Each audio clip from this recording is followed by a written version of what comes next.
Halo sobat-sobat Saperian, aku Felicia Cordelia dan salam HK3P, humanis, cerdas, jujur, disiplin, dan melayani. Kali ini aku bakal membahas materi yang bersangkutan dengan PAK. Yuk disimak video selanjutnya ini. Semuanya, nama saya Felicia Cordelia dan kali ini saya akan membahas materi bab 1 tentang tindakan yang merugikan keuangan negara. Menurut UU Tipikor menyatakan bahwa tindakan yang merugikan keuangan negara merupakan suatu tindakan otomatis dapat dianggap merugikan keuangan negara apabila tindakan tersebut berpotensi menimbulkan kerugian negara. Berikut ini adalah contoh-contoh dari tindakan yang merugikan keuangan negara. Yang pertama yaitu suap menyuap. Suap adalah salah satu tindakan yang telah lama mengakar dalam masyarakat. Umumnya, suap diberikan kepada orang yang berpengaruh atau pejabat agar melakukan atau tidak melakukan sesuatu yang berhubungan dengan pejabatannya. Pemberi suap biasanya memiliki tujuan agar keinginannya tercapai, baik berupa keuntungan tertentu ataupun agar terbebas dari suatu hukuman atau proses hukum. Maka tidaklah mengherankan yang paling banyak disuap adalah pejabat di lingkungan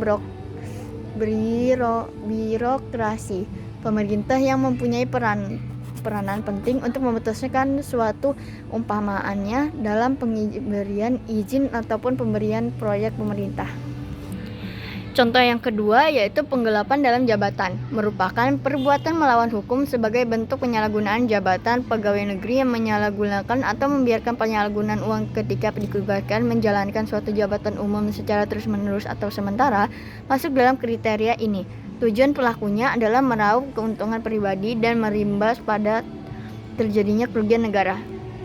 Contoh yang ketiga yaitu pemerasan. Pemerasan identik dengan penyalahgunaan wewenang. Contoh dari sikap penyalahgunaan wewenang adalah ketika seseorang menyerobot antrian hanya karena ia memiliki kedudukan sebagai pejabat di lingkungan sekitar. Ada pula ketika seseorang oknum pejabat yang marah karena tidak mendapatkan tiket pesawat sebab ia merasa lebih berhak didahului ketimbang masyarakat biasa. Selain penyalahgunaan wewenang, tindakan ini juga masuk kepada pemerasan karena memaksa pihak maskapai untuk menyediakan tiket khusus baginya.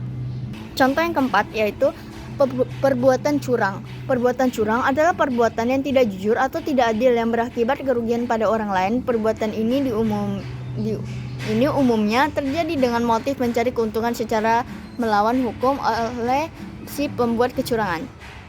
Kecurangan atau fraud terjadi karena adanya 3 kondisi yang dikenal sebagai konsep fraud triangle, yaitu A. Dorongan atau motivasi dari pihak pelaku, B. Peluang atau kesempatan yang mendukung, C. Rasionalisasi atau pembenaran terhadap tindakan kecurangan tersebut.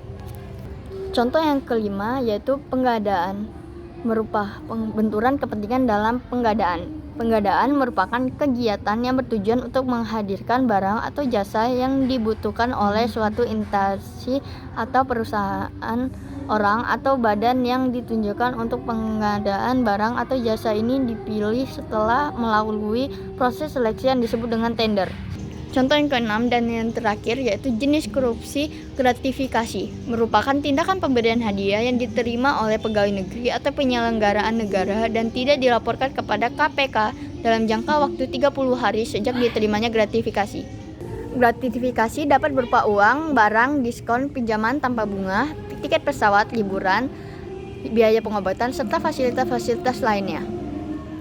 Sekian pembahasan saya mengenai materi bab 1 tentang tindakan yang merugikan keuangan negara. Saya minta maaf jika ada salah kata dan saya ucapkan terima kasih.